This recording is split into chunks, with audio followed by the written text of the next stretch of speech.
What it be, what it do, players? It's your boy Cousin Bro, and welcome to another episode of Talking Manchester. Guys, there's so much to take in this week. Both matches got postponed. Match against Brighton, match against Brentford, sorry, and match against Brighton tomorrow. We also have Kieran McKenna, who's gone. Some of you would love it. I definitely love it. The only person left in the club now is Mike Phelan. Currently, we only have 7 players who are fit to play. Ladies and gentlemen, welcome to another episode of First, you don't even bother at all. When there's no one to blame, it's a hoax, it's a shame, that's all. In the city of dreams, that is all you've been waiting for. Hey, what's up, my good people? Hey, we got to get the energy up in this place, man, because everybody and their mothers were looking forward to that game tomorrow. Prime time for Manchester United against Brighton. We were supposed to smash them. But unfortunately, what happened? Game got postponed due to COVID. Massive outbreak in Carrington. So now what are we supposed to do this weekend? Well, we called Junson. We asked Junson to come and talk in Manchester, and we have a chat. What's up, bro? What's up, brother? What's going on, man? Goodness gracious. We were primed for prime time, man. The world was like waiting. I had like 250,000 emails coming saying, hey, bro, can I be a member of the club? I said, no, man, hold on. We want to go slowly. We don't want to blow up so much and get like suddenly 250 people be like suspicious or he got help. No, we didn't. We're We taking wanted it to be step by step by step, step. organic, step by step. So we're not really like in a big hurry to get a lot of fans. But everybody was telling me, guys, we're going to Lois, Cousin Roy, we are tuning into your show tomorrow at 10:30 right after the game. But goodness, my word, man, what? Everyone was so excited. It was an early game, like, yeah, I get to go, get to do a lot of things, get to watch it, get to Can go start out. drinking early. Get the party started early, man. Yeah, I can stay at home party and then. So now we got no match to watch. We have to watch the other game. So look, man, I don't know what to say. What I've been hearing is this, right? So first it was the match at Tottenham, then it was the games at Brentford, and then now it was us. So then after us 3 clubs that started this ball rolling, because Tottenham only have played 14 games thus far. Another 6 games got called off as all the football matches started to tumble, man. So in total, we have 9 matches that have already been postponed this week. So I'm like, dude, Crazy, man. you know, Brentford manager, what's his name? Frank something, Thomas Frank. He has put out a proposal and he asked the Premier League to actually stop all matches until after January. But if you think about it, if you stop all those matches and play only after January, then there's going to be too many matches then, and you're going to catch up.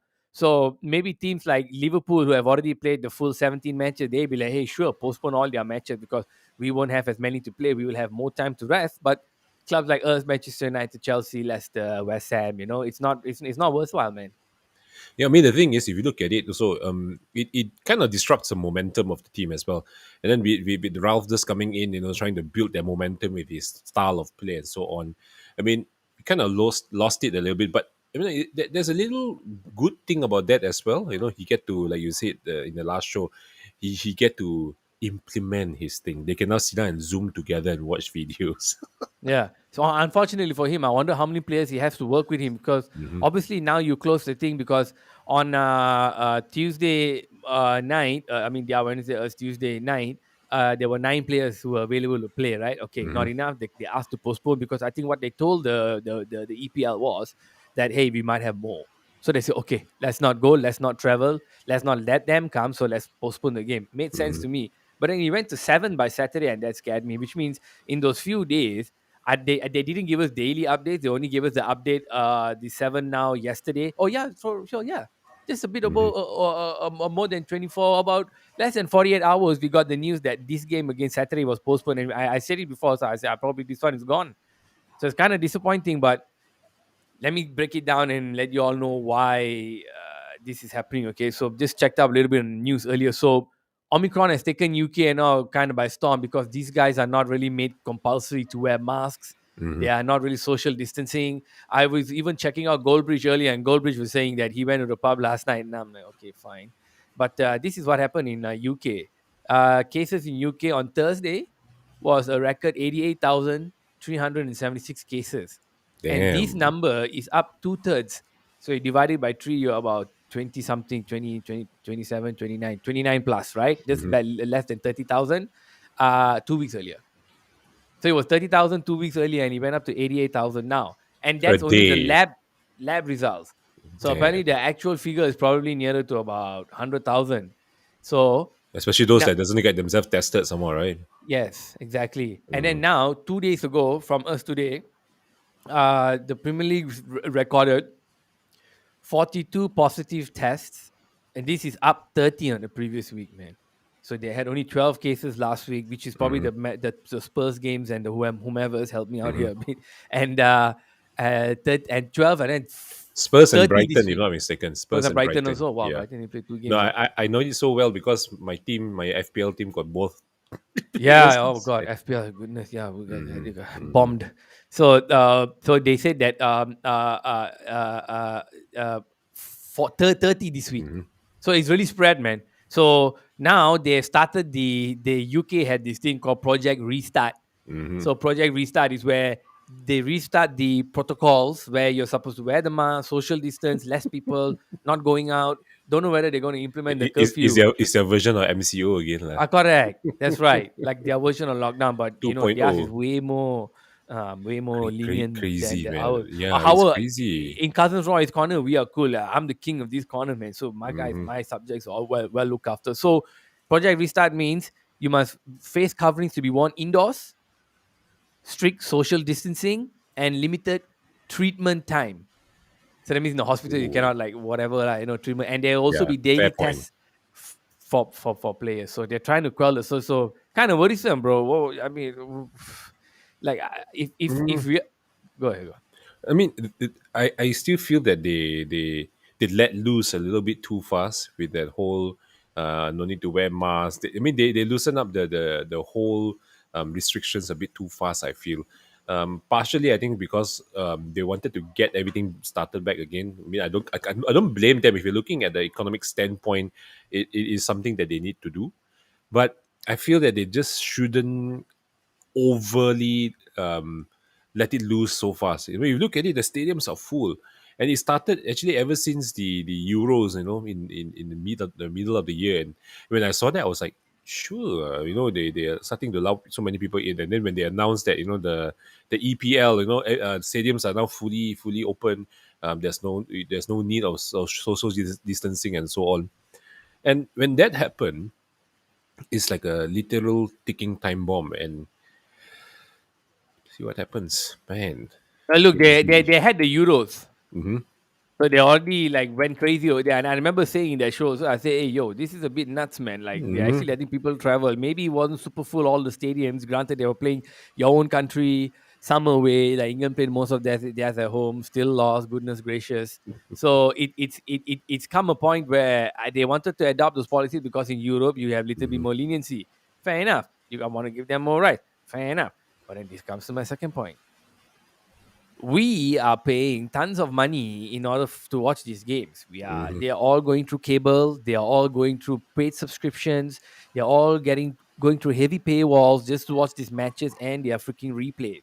So now people like us, we expect to watch the game at the time that they're on the designated time, because they are this kind of lifestyle with MCU and lockdown. People are planning their days around these matches. So Mm-hmm. a little bit of lack of a hindsight there, in my opinion, seeing as how the Premier League didn't really have much contingency for this, or maybe I don't know how you could play before, now cannot. So that means now the country itself is not handling this thing properly. So now suddenly a surge of cases is happening. Whether it came from overseas, I do not know. So now with so much shit going on, why not just make it mandatory for the bad bloody players to get Mm-hmm. vaccinated? See, this is my point. I am Cousin Roy is still on. Look, in the earlier stages, I also was skeptical about this vaccine. I was thinking, look, I don't know, screwing up with my body, but Cousin Roy is sort of a reporter as well. So I have to do my job, and I have to ask doctors and people and experts, hey, what do you guys think about COVID and the COVID jab? And this has been going for a few years.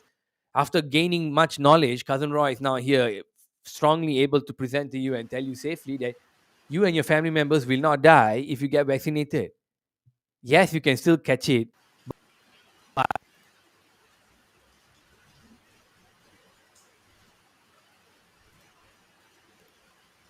All right. thing. There's Yes. some But yeah, sorry about that. technical difficulties. Is the is the I EPL trying to block your line, man? Yeah, I really need subscribers, man, so I can make some sign income, get a better mic. But this mic, beautiful man. I love you. So look, a lot of money is being invested to watch these Premier League games. All right, they sold their soul to the devil with the what you call it, the TV deal, which is in the billions. So now, if like tall guys like Thomas Frank and all that are asking for a long break and then play the matches next week, if I'm a Premier League player earning 120,000, 200,000, 300,000, I'm happy, man. Mm-hmm. Yo, I can get paid this week and I don't have to play. Mm-hmm. Then suddenly it doesn't tally up when you play the other matches. It doesn't work. There's a way where I don't want to get into the whole thing, but you get paid by the week and also by the match. So now you also get paid this week, but you didn't play any match because you're supposed to be contracted to play at the club, which means the club owns you during that week, the entire Mm-hmm. duration of the EPL, unless the I think a few days in between here and there. So you see, with so much money being invested in this game, get your asses vaccinated. Bloody Dean Henderson is not vaccinated. Let me tell you something. Let me throw some EDL pula. Apa benda lah. It's EFL. Let me just correct that really quick. Now look at this. Ah yeah, caps lah. Okay, there we go. Now the EFL have revealed. All right, there Mm-hmm. has been quite a noticeable vaccination hesitancy among the players. So right now they revealed. I don't know when, I forgot when I saw the thing, but I wrote it down. Mm-hmm. The English Football League revealed that only 59% of the bloody Premier League, all Premier League players are double vaccinated, and 25% of players are not intending to get the jab. There's like a quarter of it, way. There's quite a lot, man.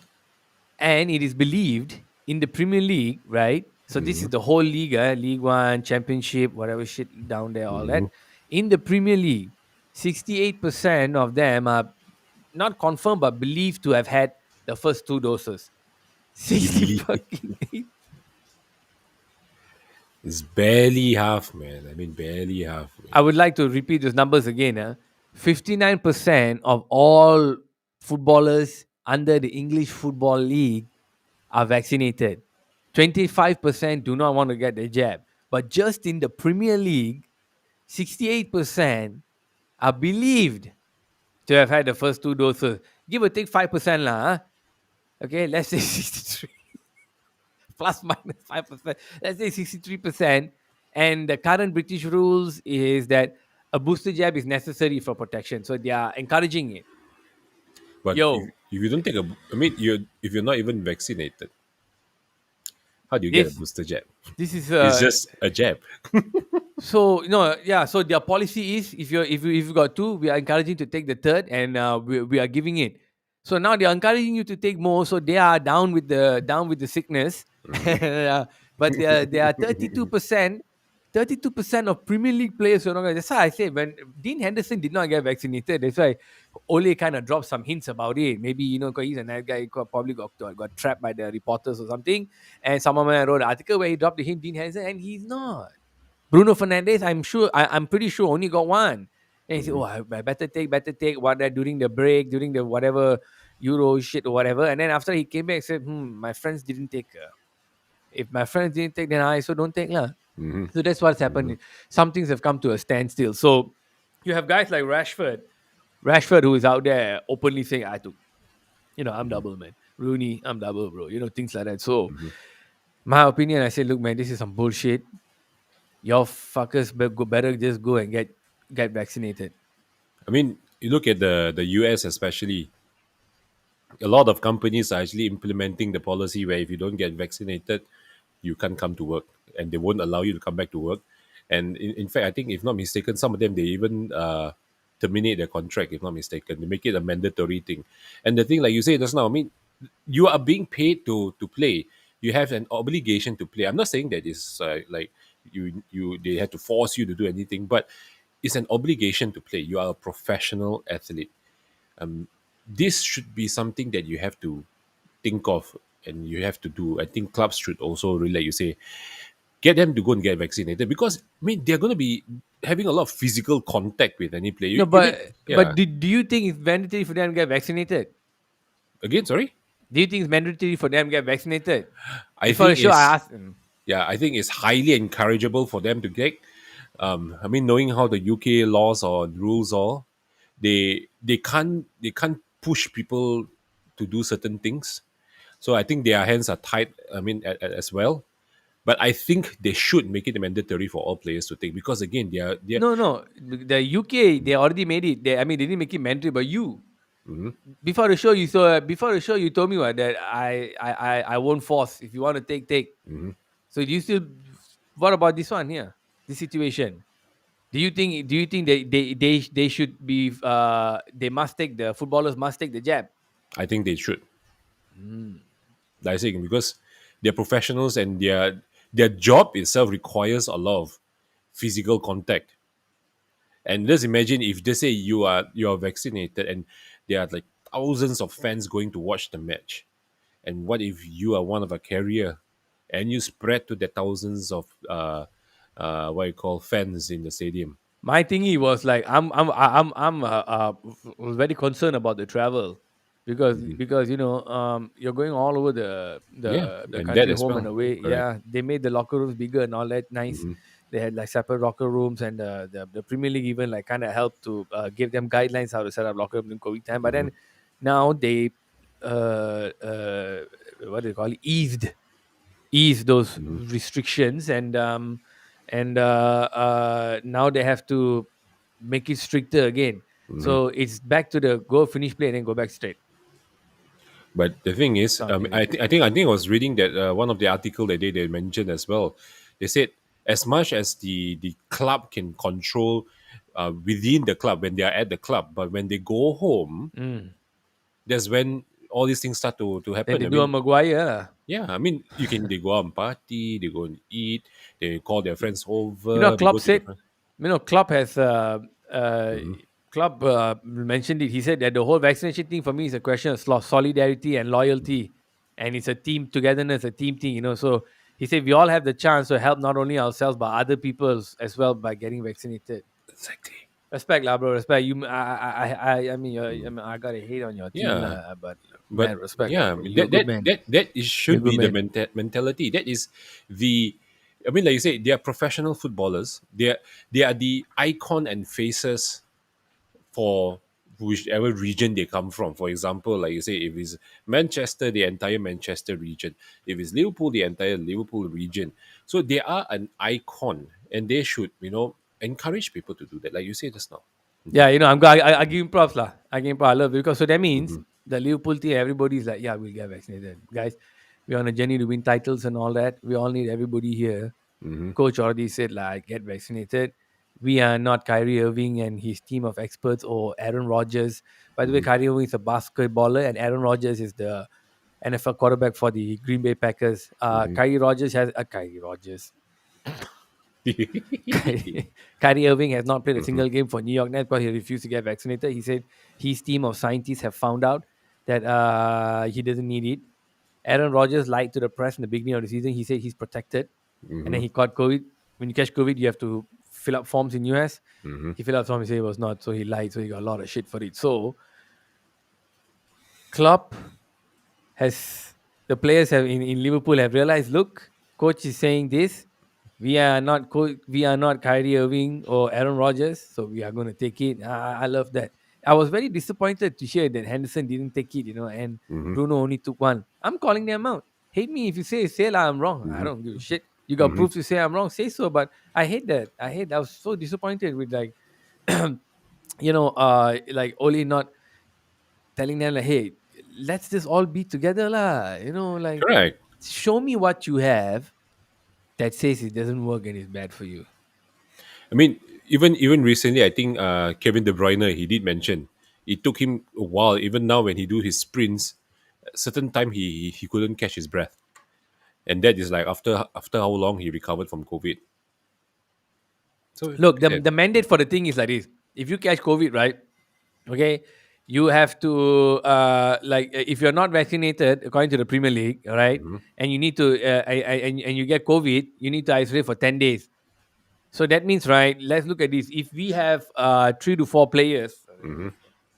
so we have like 3 to 4 players who are out. There's almost quarter of the team already because you got to isolate for 10 days. And then in the 10 days you got 2 or 3 games. Then you're screwed. So nobody can play during those 10 or 3 days. So this stat here is actually very glaring. I hope Ralph Ragni someone asks him after this, and Mm-hmm. I hope he comes and tells them like, look, you shut the shit up, get your freaking asses vaccinated. So on that note, right? So this is why Dean Henderson put in a transfer request. So Mm. apparently Dean Henderson, but before we talk about Dean Henderson putting a transfer request, I'm going to say Kieran, Kylian Kieran. Tripper, Mm-hmm. Kylian McKenna, the most Mm-hmm. annoying guy, Darren Fletcher, doppelganger, Darren Fletcher, younger brother, the one who didn't make it, so he ended up holding a clipboard. He's gone to Ipswich. I, for one, am very happy, and I've also heard that there was another guy. I wrote his name here. Give me a second. Mm, Another guy from the club. So we Mm-hmm. have Michael Carrick gone, Kieran Mm-hmm. McKenna gone, this other guy gone. Of course, now his name I lost it. Martin Pert, sorry. Yeah. So there's a guy called Martin Pert. He is also gone. So Supposed the to be only the Parea here, strength and fitness coach or fitness something like coach, that, right? Yeah. conditioning coach, okay. Mm-hmm. And so the only fellow left there is Phelan the Parea. So I'm kind of happy that he's actually cleaning house. Like Mm-hmm. I'm happy to see like everyone go, because and then now he can properly start afresh. Like I know you mentioned something about continuity, but why?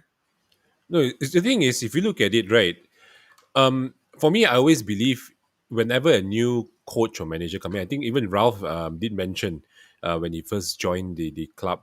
I think it was like two weeks ago when he mentioned. He said he wants to still keep some of the coaches here because they know the players best, and for him, someone new to come in, he needs that coach to still continue being that bridge between the players and the coach, the new coach, new regime.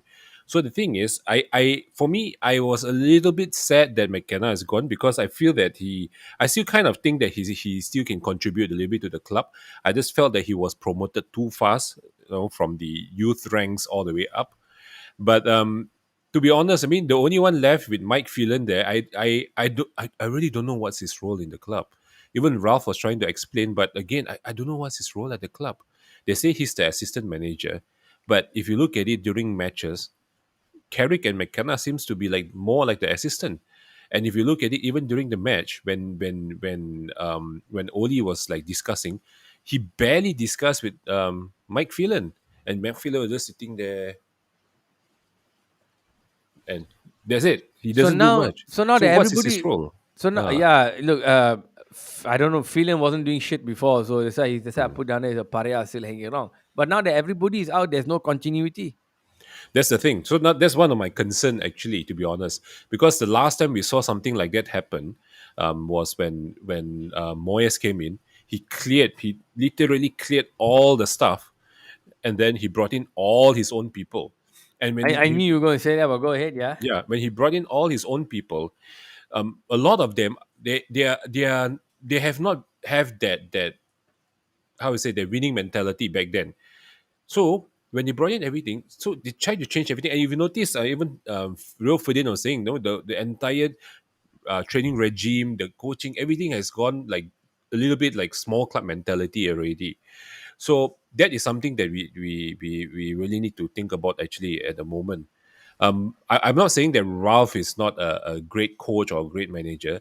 It's just that it, if he's going to be in here as an interim and he's going to be bringing all these new fellas come in, what will happen after the 6 months when the term ends? So are all these fellas going to be going, or are they all these fellas going to be staying?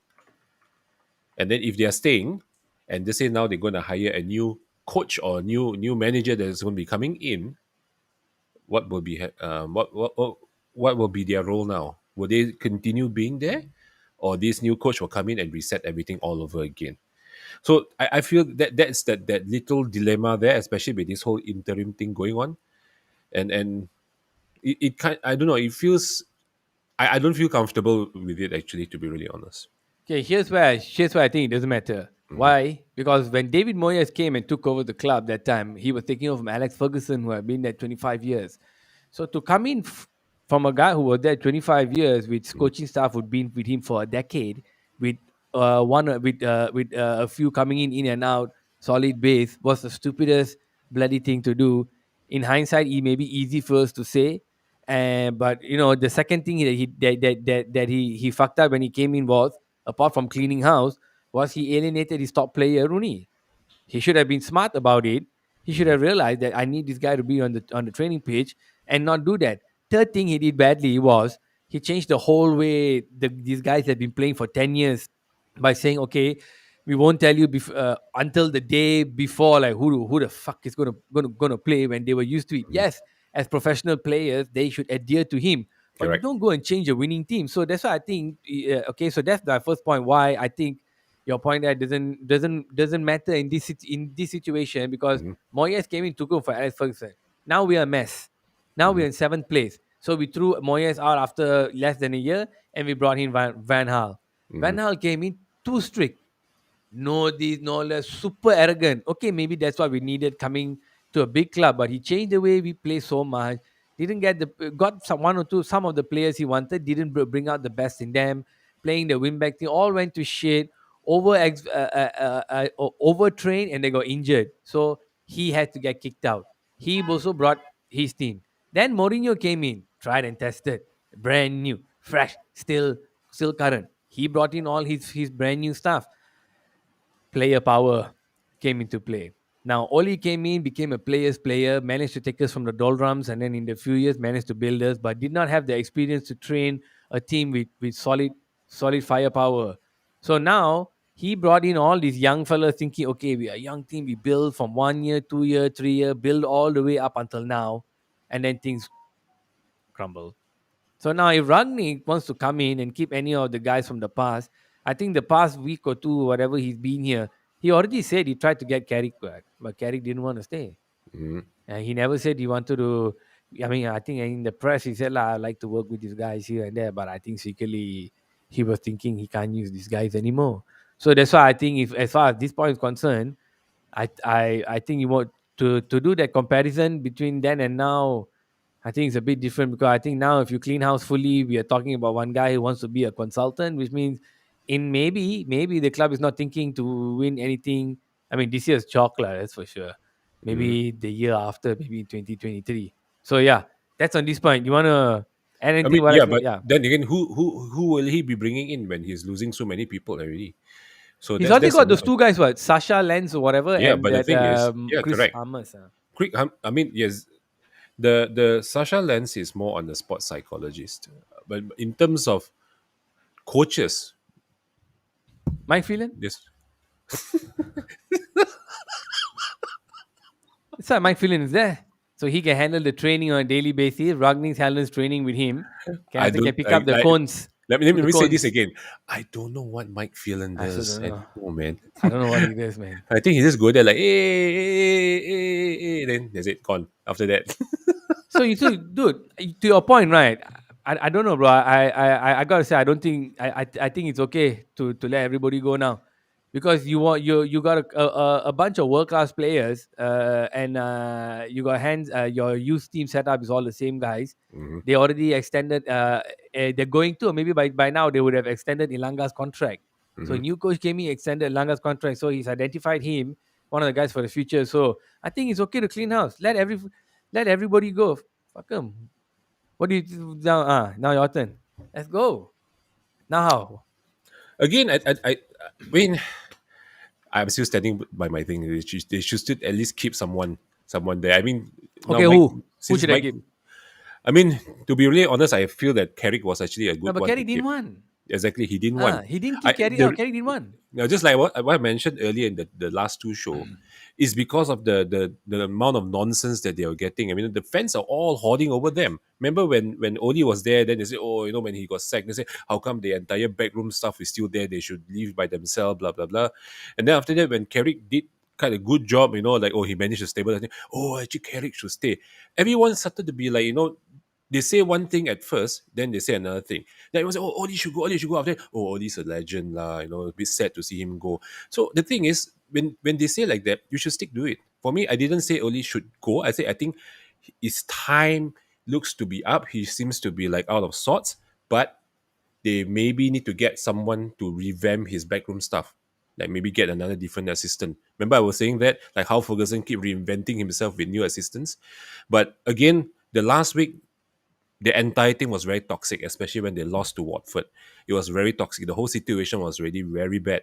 So that's why, no choice. The board make a decision to let him go because he seems to be losing the entire dressing room. So after when he left, again, like I said, everyone's complaining. When Carrick did a good job, they say, oh, it's a bit sad that he go. He should have stayed. Some people are saying that. So I don't know. For me, I felt that Carrick could have stayed.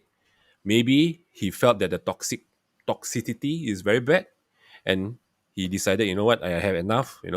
Since everyone was saying that I should go, I've done my job. Now Ralph is in. I stabilized the house. I leave on a high. And McKenna, he's still there, but again, given a chance to manage a team, I don't think so. He wants to, what you call, Bro, give up that. I gotta say, that made absolutely no sense. Mhm. That made absolutely no sense. You are saying you need continuity in the club, so nobody or so some should stay, but you don't want Phelan, Kenna, and Carrick didn't want to stay. It's not like we let him go. Correct. He Maybe didn't want maybe to we can stay. say we don't want Phelan, that's for sure. We wanted Kieran out, that's for sure. The other fellow Martin Pert also left. Mhm. We don't know whether we wanted Carrick now, but Carrick said he wanted to leave and the coach said he wanted to stay. So you Mhm. are saying we need some continuity. But who, bro? Carrick didn't want to stay. So you Exactly. All cannot of them. bring Carrick into a picture. Like, and Correct. then No, you went to that, Oli, and then you went, no, that's bro. what I'm saying. The Who thing should? is, all of them, because it was so toxic, even Ralph was trying to keep them, but they ended up leaving because they already know the No, bro. fans don't Ralph. want them. From what we know, said he wanted them to stay for the time being, but he Mhm. really wanted Carrick to stay. So, like, if you're saying you want some of these guys to stay there for continuity, that means you want Mhm. some of these guys who are bad coaches to stay. But This, again, the this what I thing don't. is, no, the thing is, they may not necessarily be bad coaches. It could be just Oli not listening to them. I mean, even Carrick was saying certain times Oli is not taking their advice. So the thing is, we don't know what's going on at the back. And McKenna has been very highly rated from everywhere he go. It's just that the last few weeks, when everything went down to shit, everyone is pointing their fingers at them. So So what? if you look at the entire picture, they were doing okay until the last few months, or maybe the last few months of this season, when everything went down to shit. They said, "Oh, everything is exposed," and then they say that, "Oh, these guys are not good coaches." So whatever they have done in the past 2 3 seasons, it doesn't count. That's my question here. So you'll be okay if McKenna stayed. Actually, I have no issues with him. That's why I think is when Ralph was bringing in the Chris Armas in, they bring Sasha in. I felt that it was a good one because to build a strong coaching team, you need to fill up gaps that is actually missing. So maybe he saw that there are gaps that's missing that can actually help, and McKenna could be one part of the machinery that can actually still continue to improve in terms of the coaching team. But again, like I said, because each when you get a managerial offer, and Ipswich, I wouldn't say it's a small team as well. And since everything has now already, everyone is already like saying they're not good, not good, not good. I mean, Okay. okay, fine, I'll just go. Okay. So you're saying that the situation caused McKenna to go and you actually wanted McKenna to stay lah for continuity's sake. Yeah, to be honest, All right. because they're Okay. bringing in all the youth players in, and he was the youth coach. Yeah, He I was the don't I youth don't manager. think I mean Yeah. I mean okay, yeah. I think that whoever is doing the youth thing now is actually doing a good Mhm. job. I think this fella, I don't know what shit he was doing with the team anyway, but okay, we got that on record. Mhm. Now Ipswich are in League One, so good luck to him. Good luck to him. Just before he went, the news was that he said he wants to look for a job, and managers have, they have their networking and all that. They know what's going on. They will If be they hear pitching with their rumors that this agents and fella so on. has Yeah. no chance to Hmm. stay, then most likely he had already been looking for the job back then Hmm. already. As Ralph Ragnick, I think, came in, had to do the PR thing and said, yes, I want these guys to go, because if it, maybe with Mourinho, he would have come in and said, no, I want clean. Conte, maybe I want to clean. But Ralph Ragnick played a pragmatic game, because big club at least, I don't think he wanted to panic us You don't want to rattle the too cage. much. Yeah. Yeah. You just don't want So, to rattle the cage. yeah. So now, how are y'all's FPL team doing, man? My team is like doing fucking straight shit ass. I got no players playing. And this is like unprecedented. I mean, I don't know. I'm playing this for the first time, so this is kind of unprecedented. We're just going to take a quick look at this now. Hang on 1 second. There we go. So I don't even know what this is all about here. Then that's what we have. That's where we are at, folks. So this one didn't play all illness. God knows what the shit. Y'all better get in your transfers real quick, because the deadline is tomorrow at 9:30 p.m. So y'all want to do any transfer? Might need to hit that. But Manchester United games are all out this week. So this week's matches are only this 5 matches. So I'm not really sure how the FPL guys are going to do this count, or whether you might get triple captain because your captain's going to play 4 matches in a week. Who knows, man? So good luck to you guys. Let me show you my team. I don't know what to do now, actually, to be really honest. It is a one Look mess. look at the amount of empty slots below the names. It's just straight up mess. Dude. There's no matches. They're all been postponed. So I'm literally screwed. Lah. Look at that. 1, 2, 3, 4, 5, 6 players. No. Yeah, you got to 6 move it down. players. There you go. So Yep. this is bad. I mean, I don't know how y'all going to play your FPLs this week, but it's one mess. Look on the bright side. Lah. They will still be playing the match later in the season. Lah. Yeah, you're going do your plannings and do your plannings and do your whatever's back I don't know then, what to and- plan already. Yeah, even me. I'm throwing in the towel at this point for Yeah, FPL. man. So anyway, yeah, just to wrap it all up, Dean Henderson asked for transfer request, Martial as well. Apparently, the latest says that he has told Lingard to stay. So let's see how that develops. Let's see whether Lingard gets the money that he wants. Donny van der Beek might be going out on loan if he can't play every game, but he might be also sold. So we're hearing a few things. We'll keep you all up to date. And until then, peace out, guys. I'll see Ciao. you all at the next show.